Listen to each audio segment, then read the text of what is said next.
কিন্তু তোমরা আমাদের বাংলাকে কন্ট্রোল করতে পারবে না। বাংলা বাংলা চালাবে, দিল্লি নয়। আর দিল্লিকে বলবো তোমাদের দয়া চাই না, ভিক্ষে চাই না। আমরা মাথা নত করতে শিখিনি। আমাকে এত বদনাম নিতে হবে শুধু এই জায়গাটা আছে বলে, বাংলার ভালো চাই বলে রোজ আমাকে অসম্মান করা হয়। আমার জায়গায় অন্য কেউ হলে লজ্জায় মাথা নত করে পালিয়ে যেতেন, কিন্তু আমি এখনো সহ্য করি। কেন জানেন? আমি জানি আমি যদি না থাকি তাহলে মনে রাখবেন যে জিনিসগুলো করছি বা করে যাচ্ছি বা আগামী দিনে করব, এগুলো সব লুঠেরারা লুঠে নেবে। লুঠেরারা লুঠে নেবে কিনা সেটা জানি না, কিন্তু দিদি আপনার ক্যাবিনেট কিন্তু কম লুঠেনি। তৃণমূল কংগ্রেসের নেতা মন্ত্রীরা কম লুঠেনি। সেখানে মমতা ব্যানার্জির মুখে সরস্বতী বসে গেছিল, আর দিদি বলেই ফেললেন যে আমার জায়গায় অন্য কেউ থাকলে লজ্জায় মাথা নত করে চলে যেত। সত্যি সমস্ত সেক্টরে এত দুর্নীতি, শুধু তাই কেন বলবো। আমি নতুন আপডেট দিই না আপনাদেরকে। গতকাল সুপ্রিম কোর্টের একটি হিয়ারিং এ যেখানে বিচারপতি, মানে সিবিআই আইনজীবী বা অন্য কোনো আইনজীবী নয়, বিচারপতি আবার বলছেন যে ইয়াং জেনারেশনের ভবিষ্যৎ নষ্ট করে দেওয়া হলো আপনাদের জন্য। তাহলে এই যে স্টেটমেন্ট গুলি আসছে, কে নেবে এর দায়? কে করেছে চুরি? কে খেয়েছে টাকা? আর তারাই যখন বলে লুঠেরারা লুঠে নেবে, তখন হাসি পায়। তাও আবার মমতা ব্যানার্জির পেছনে উদয়ন গুহর মতো নেতা, যার মুখে সারাক্ষণই বাণী বেরোয়। তো একটু তো অবাক লাগে। আর থাকলো কথা বদনাম করার, মানুষের খেদে কাজ নেই। আপনার প্রতি কারোর ব্যক্তিগত শত্রুতা নেই যে আপনার বদনাম করতে চাইবে।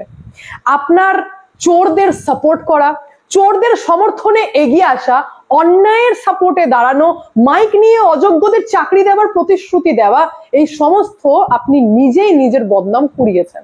কেউ ইন্টেনশনালি আপনার বদনাম করতে চায়নি। আর শুধু সেখানেই শেষ নয়, অতি চালাকির গলায় দড়ি, কথাই আছে না, সেরকমই সুপ্রিম কোর্টে যেদিন নির্দেশ এসেছিল এসআইআর কে নিয়ে, যে এসআইআর এ 12তম নথি হিসেবে আধার কার্ডকে মান্যতা দেওয়া হবে, তখনই মমতা ব্যানার্জি মাথায় আইডিয়া আসে। আর আইডিয়াতে তিনি ভেবেছিলেন যে কেন না দুয়ারে আধার করা যাক, অর্থাৎ অযোগ্যদেরকে যোগ্য করার আরেকটি প্ল্যানিং ছকেছিলেন। তো বদনাম করানোর ঠেকাটা কে, মানে কে নিয়েছে? আপনি তো নিজেই নিয়েছেন। আর এখানে বোঝাই যাচ্ছে যে দিদি প্ল্যানিং করেছিলেন যে বিহারের যে অর্ডার এসেছে সেটাকে রেফারেন্স হিসেবে তুলে ধরে যখন পশ্চিমবঙ্গে এসআইআর হবে, কারণ পশ্চিমবঙ্গে তো এসআইআর হবেই, তখন আমি সেই রেফারেন্সকে কাজে লাগিয়ে আধার কার্ডকে দেখাবো যে এটা ভ্যালিড ডকুমেন্ট, এবং সেই কারণে দুয়ারে দুয়ারে আধার প্ল্যানিং করেছিলেন, যে আধার দিয়ে দেওয়ার প্ল্যানিং করেছিলেন, অর্থাৎ দুয়ারে আধার। কিন্তু বড় আপডেট আমি আপনাদেরকে দিয়ে দিই যে রাজ্য সরকার আর দুয়ারে আধার দিতে পারবেন না। পুরোপুরি বাধার মুখে পড়েছেন রাজ্য সরকার, কারণ রাজ্য সরকার নিজের স্ট্র্যাটেজিতে নিজেই ফেসে গেলেন। সমস্ত খবরের ডিটেলসে যাওয়ার আগে নমস্কার, আমি অদ্বিতীয়া রয়। আজকে আবার চলে এসেছি আমার ছোট্ট ইউটিউব চ্যানেল সঙ্গে অদ্বিতীয়ায়।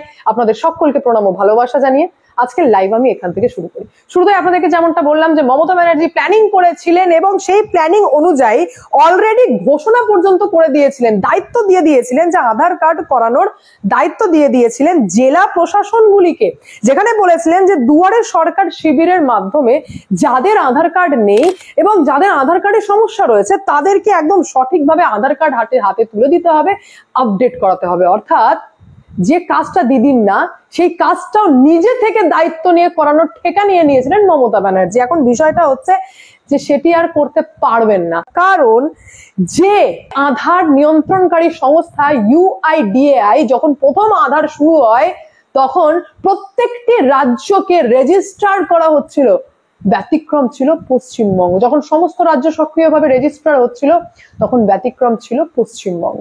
যদিও 2010 সালে আধার কার্ড বিষয়টি আসে, যেটা ইউপিএ গভর্নমেন্ট করেছিল, যেখানে বিরোধিতা করেছিল পশ্চিমবঙ্গ গভর্নমেন্ট। 2011 সালে যখন তৃণমূল কংগ্রেসের গভর্নমেন্ট আসে তখন খুব একটা যে আধার কার্ডকে সাপোর্ট করেছে তা নয়। এবং এই আধার কার্ড যে কতটা কনস্টিটিউশনাল ভ্যালিডিটি রাখে, যেটা কতটা এই যে রাইট টু প্রাইভেসি ব্যাপারটা রয়েছে, এটাকে কোনোভাবে ব্রিচ করছে কিনা, এটাকে কোনোভাবে ভায়োলেট করছে কিনা, সেই নিয়ে মামলাও হয়েছিল 2016 সালে। 2018 সালে পুত্তস্বামী ভার্সেস ইউনিয়ন গভর্নমেন্টের মামলায় রায় আসে এবং জানানো হয় যে আধার কার্ড ভ্যালিড ডকুমেন্ট, যেখানে গভর্নমেন্ট যে সমস্ত স্কিম রয়েছে সেখানে আধার কার্ডকে ব্যবহার করা যেতে পারে, যাতে স্বচ্ছতা আসবে। অর্থাৎ জালি ব্যক্তিদেরকে আড়াল করে স্বচ্ছ ব্যক্তিরা সরকারি প্রকল্পগুলির সুবিধা ভোগ করতে পারবে। এতটা পর্যন্ত ঠিক ছিল। অদ্ভুত বিষয় হচ্ছে যে গভর্নমেন্ট আসে 2011 সালে, মামলার রায় হয়ে যায় 2018 সালে কনফার্ম ভাবে, কিন্তু তখনও পশ্চিমবঙ্গ সরকার জানতো না বা হয়তো জানতে চায়নি যে আধার কার্ডের যে প্রক্রিয়া, এটার সাথে আমাদের রাজ্য ঠিকঠাক ভাবে রেজিস্ট্রারই নেই। অর্থাৎ এর মাধ্যমে দুটো বিষয় তো ক্লিয়ার। এক হচ্ছে যে আপনি ভোট পলিটিক্স করে থাকেন, যখন দেখলেন আপনার আধার কার্ড লাগবে তখন আপনি রেজিস্ট্রার করার জন্য বিকল্প পদ্ধতি খুঁজতে লাগলেন। আর দ্বিতীয় হচ্ছে কেয়ারলেস গভর্নমেন্ট চালানো, কারণ কখনোই আপনি মানুষের স্বার্থে ভাবেননি। মানুষের স্বার্থে ভাবলে অটোমেটিক্যালি আধার কার্ড আমাদের রাজ্যে রেজিস্ট্রার হতো, মানে আমাদের রাজ্য ইউআইডিএআই তে অ্যাজ আ রেজিস্ট্রার্ড থাকতো। আশা করছি আমি পয়েন্ট আপনাদের সামনে ক্লিয়ার করতে পারলাম। যার জন্য রাজ্য সরকার বাধার মুখে পড়েছে। যখনই রাজ্য সরকার ডিসাইড করলেন যে দুয়ারে আমরা আধার দেব, তখনই অটোমেটিক্যালি বিষয়টি সামনে এলো যে আধার তৈরির পদ্ধতি যখন চালু হয় তখন পশ্চিমবঙ্গ সরকার থাকেনি, ব্যতিক্রম অবস্থান ছিল, যেখানে অন্যান্য রাজ্য সক্রিয়ভাবে নিজেদেরকে রেজিস্ট্রার করলেও পশ্চিমবঙ্গ সরকার করেনি। সেই কারণে কি হয়েছে যে আচমকা রেজিস্টার করে দেবো, আচমকা কাজ শুরু করে দেবো বললেই তো কাজ শুরু করা যায় না। সেই কাজ শুরু করতে চাইলে ইউআইডিএআই এর সঙ্গে যোগাযোগ করে তাদের পদ্ধতি মেনে শুরু করতেই সময় লেগে যাবে 5 থেকে 6 মাস। এটা মমতা ব্যানার্জি বুদ্ধি অ্যাপ্লাই করলেন যে এটা বিকল্প কিছু করতে হবে। বিকল্প করার জন্য দিদি করলেন যে প্রায় 2500 বাংলা সহায়তা কেন্দ্রকে আধার তৈরির সিদ্ধান্ত নিয়ে নিয়েছিল নবান্ন, এবং নবান্ন এই সিদ্ধান্ত নেবার পর ইউআইডিএআই এর সঙ্গে যোগাযোগ করার পর যন্ত্রপাতি কেনার পর সমস্ত কর্মীদেরকে প্রশিক্ষণ দেওয়া হয় যে কিভাবে আধার কার্ড দিতে হবে, কি কি কাজ করতে হবে, এবং সমস্ত কিছু করার পর দিদি চূড়ান্ত পারমিশন অনুমোদন মেলেইনি, দিদির চূড়ান্ত অনুমোদন মিললই না, এবং রাজ্যের হাতে থাকা এই যে বিএসকে গুলি সেই কাজ আর শুরু করতে পারলো না। যেখানে মমতা ব্যানার্জি অলরেডি জেলার প্রশাসনগুলিকে ঘোষণা করে অর্ডার দিয়ে দিয়েছিলেন যে দুয়ারে সরকারি শিবিরের মাধ্যমে আধার কার্ড পৌঁছে দিতে হবে, সেই কাজটি আর দিদি করতে পারলেন না, কারণ প্রোটোকলস মমতা ব্যানার্জিকে এই কাজ করতে দিল না। আজ যদি এত সক্রিয় না হয়, অতি সক্রিয় নিজের সুবিধার্থে যদি না হয়, জনগণের সুবিধার্থে যদি প্রথমেই রাজ্যটাকে রেজিস্টার করে নিতেন আধার কার্ড হিসেবে, তাহলে আজ হয়তো মমতা ব্যানার্জি দুয়ারের সরকার এই শিবিরের মাধ্যমে প্রত্যেকটি নাগরিকের হাতে আধার কার্ড পৌঁছে দিতেন। কারণ যেটার একটি আমরা যখন নেগেটিভটা দেখছি, পজিটিভও দেখতে হয়। সমস্ত তো ফেক ভোটার নেই, কিছু তো ভ্যালিড ভোটার রয়েছে যাদের হয়তো এই কর্মসূচির মাধ্যমে সাহায্য হতো, কিন্তু আমাদের রাজ্যের কেয়ারলেস গভর্নমেন্ট রান হওয়ার জন্য আজকে সেই সুবিধা থেকে বঞ্চিত থাকলো সাধারণ মানুষ। শুধু তাই নয়, আপনাদেরকে আরেকটি আপডেট দিয়ে দিই যে এইবার ইআরওদের দায়িত্ব বাড়লো, কারণ অলরেডি আপনারা জানেন যে পশ্চিমবঙ্গে এসআইআর শুরু হবে। পুজোর যে টাইম চলছে, পুজোর টাইম শেষ হবে, অক্টোবর মাসের এন্ড থেকেই সম্ভবত শুরু হয়ে যাবে এসআইআর। তো সেই কারণে ইআরওদের এক্সট্রা দায়িত্ব দেওয়া হয়েছে, এবং আমি আপনাদের সামনে উল্লেখ করেছিলাম মিনি এসআইআর এর কথা, যেটার অর্ডার কপি এখন আমি আপনাদের সামনে স্ক্রিনে শেয়ার করছি, যে কাজ অলরেডি স্টার্ট হয়ে গেছে।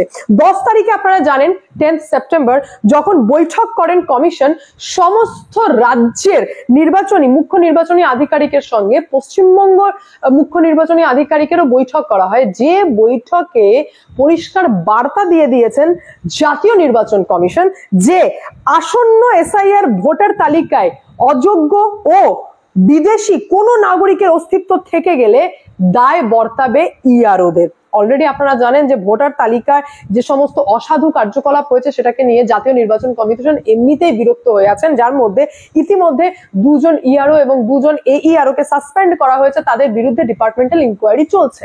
তো এই যে পশ্চিমবঙ্গের মধ্যে এক্সট্রা নজরদারি করতে হচ্ছে, কারণ খুব স্বাভাবিকভাবে জাতীয় নির্বাচন কমিশন বুঝতে পারছেন যে অযোগ্য, মৃত এবং বিদেশি নাগরিকদের অস্তিত্ব পশ্চিমবঙ্গ থেকে বেশি মিলছে। সেই কারণে ইআরওদেরকে সাবধান করে দিলেন এবং জানিয়ে দিলেন যে আইন অনুযায়ী আমরা কিন্তু ব্যবস্থা নিতে পারি, যদি সঠিকভাবে পদ্ধতি মেনে যদি কাজ না করা হয় সেক্ষেত্রে জেল থেকে শুরু করে জরিমানার মতো বড় বড় পদক্ষেপ নেওয়ার ক্ষমতা কমিশনের রয়েছে। অর্থাৎ এক প্রকারে আপনারা বলতে পারেন যে ইআরওদের দায়িত্ব এক্সট্রা দেওয়া হয়েছে, দায়িত্ব তো বাড়ানোই হয়েছে, তার পাশাপাশি তাদের ক্ষমতা সম্পর্কে মনে করানো হয়েছে যে সঠিকভাবে কাজ না করলে আমরা পদক্ষেপ নিতে পারি, আর সেটা কিন্তু অত্যন্ত কড়া পদক্ষেপ হবে।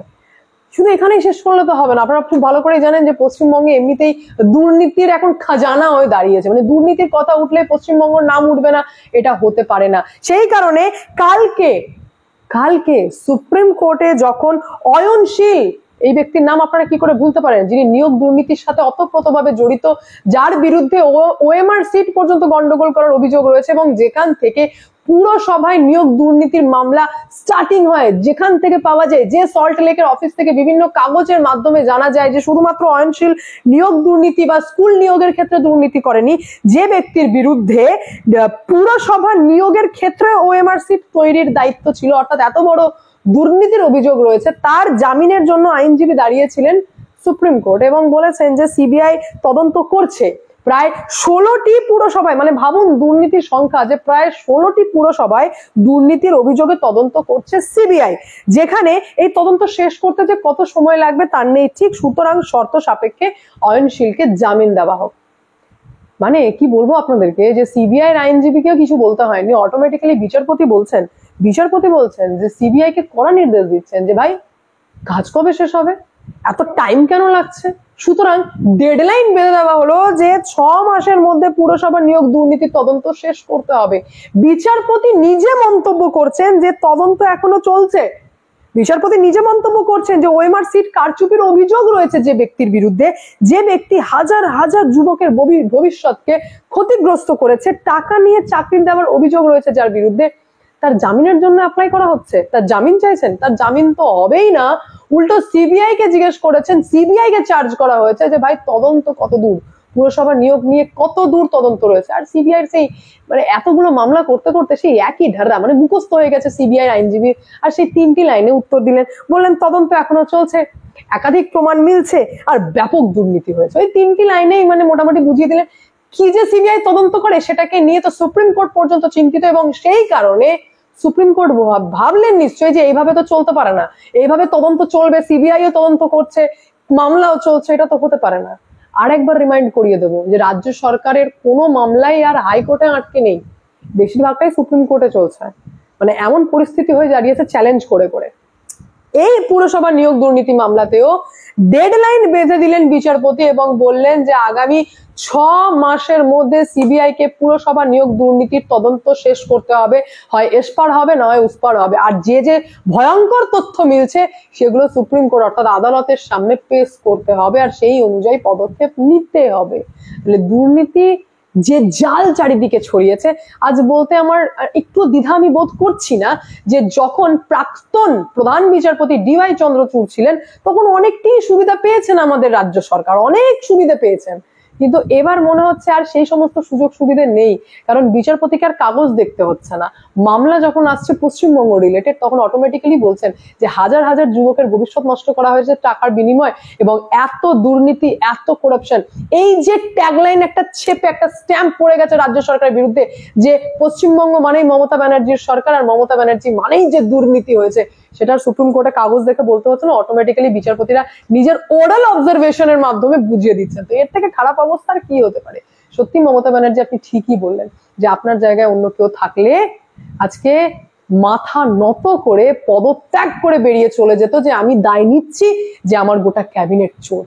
কিন্তু যাই হোক, ক্ষমতার লোভ তো অনেকটাই, সেই কারণে এন্ড আমি এখানেই করব, কিন্তু তার আগে আপনাদের সামনে একটি ভিডিও প্রেজেন্ট করব, যেটা হচ্ছে নেপালে রিসেন্ট আপনারা দেখলেন যে কেপি শর্মা ওলির গভর্নমেন্টকে ছুঁড়ে ফেলে দিল নেপালি মানুষজন। কেন জানেন? কারণ তার কিছুদিন আগে একজন যিনি কেপি শর্মা ওলির অত্যন্ত ঘনিষ্ঠ এবং মন্ত্রী ছিলেন, যার নাম হচ্ছে কৃষ্ণ গোপাল সেট, তার ভিডিও ভাইরাল হয়েছিল, যে ভিডিওটি নেপালি ভাষাতে থাকলেও আপনারা বুঝতে পারবেন যে তার এক একটি লাইনে কত অহংকার আছে, যেখানে এরকম লাইন পর্যন্ত ইউজ করেছেন যে কোনো মাইকা লাল নেই যে কেপি শর্মা ওলিকে তার পজিশন থেকে সরাতে পারে।